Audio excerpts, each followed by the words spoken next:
Welcome to Ride JBI. I'm JB.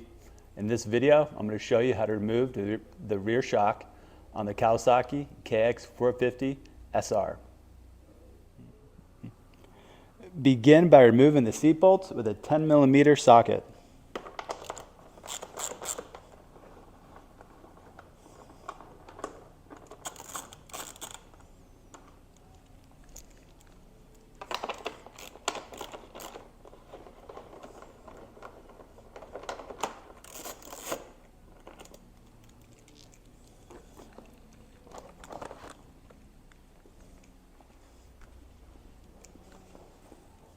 Now that the seat has been removed, get out your 8mm socket and we are going to remove these 4 bolts. The shroud bolt here, the shroud bolt here,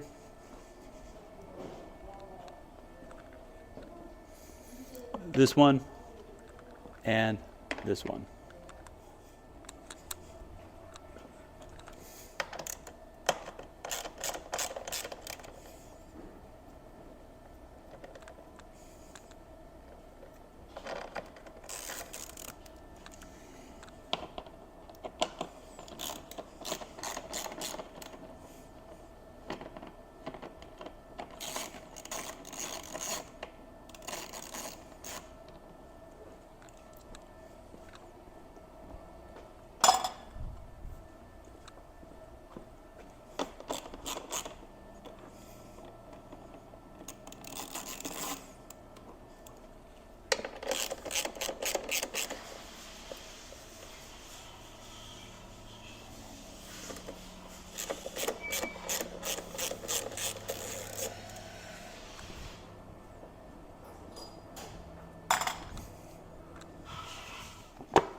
Now that the side number plate panels have been removed, we are going to loosen all of the subframe bolts and the exhaust bolts as well. Again, I said loosen, do not remove them out all the way. This way we can take the pressure off all the mounting points of the bolts, and this will ensure that each bolt comes out under its best condition and none of the threads get rubbed on.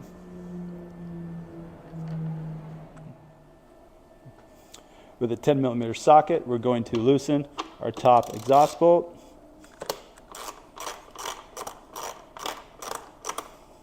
And also loosen the lower mid-mounting exhaust bolt.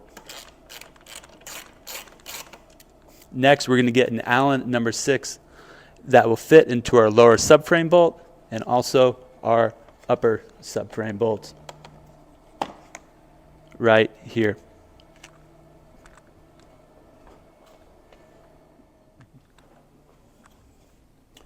So far, we have the upper exhaust mount bolt loose, our mid-mount exhaust bolt loose, and next we're going to loosen this lower subframe bolt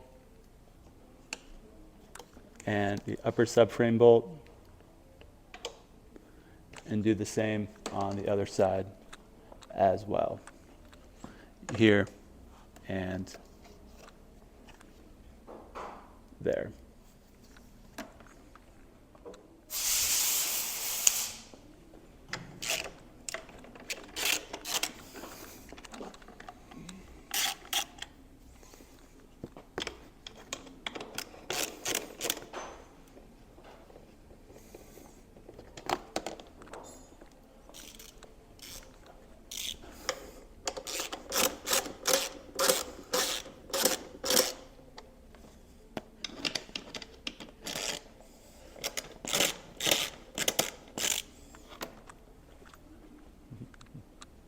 All right, being a brand new bike, everything is still straight and new, so the bolts are coming out really nice and easy. Now that everything's loose and we don't feel any pressure on any of the bolts, we're going to move all the bolts from the subframe assembly and exhaust.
All right, all the bolts have been removed.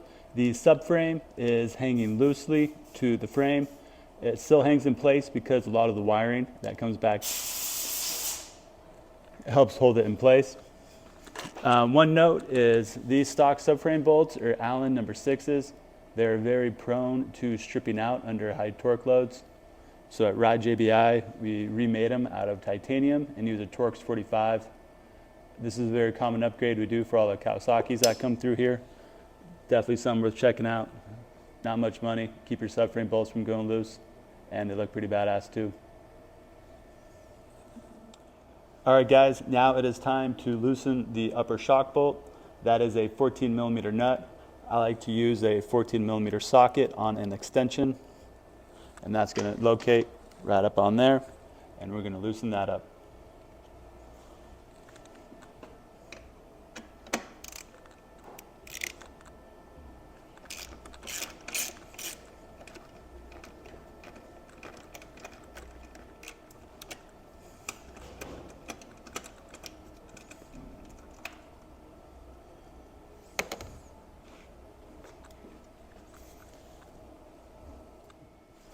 All right, the nut has been removed. Now it is time to slide the upper shock mount bolt through the frame. In order to do that easily, what you want to do is put your foot underneath the wheel and just lift up a little bit to take some tension off the shock. I'll show you what I mean by that. And so when you do it just the right amount, the shock bolt is really easy to push through. You might have a little bit of wiring on the other side, so just push that out of the way.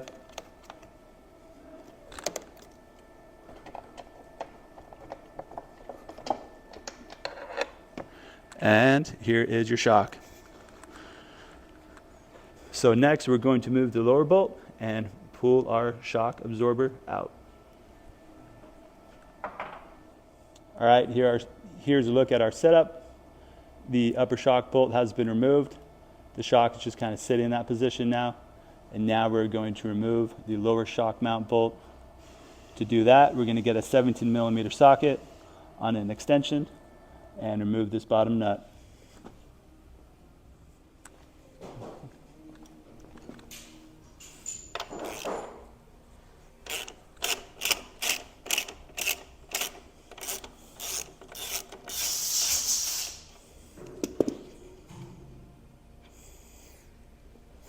Same thing again, lift up under your wheel a little bit, gently wiggle it, and that way you can get this bolt out with very minimal force.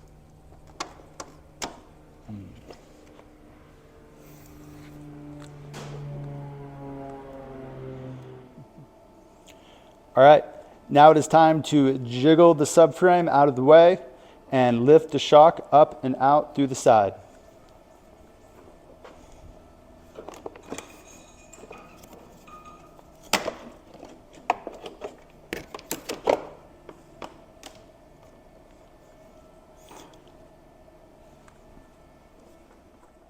Here's a look at the 2023 Kawasaki KX450 SR Showa shock. Looks like it has Kashima coat on the shock body. The compression adjuster has different anodizing. It is also labeled with the Showa brand and COMP for compression.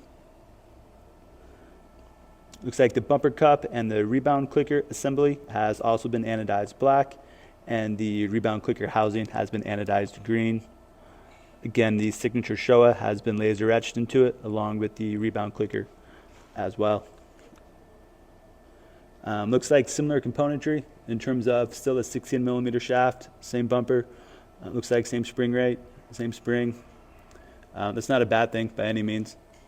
We're going to open this up and take a look at the specs inside and see how they compare to the specs that come on the non-SR models.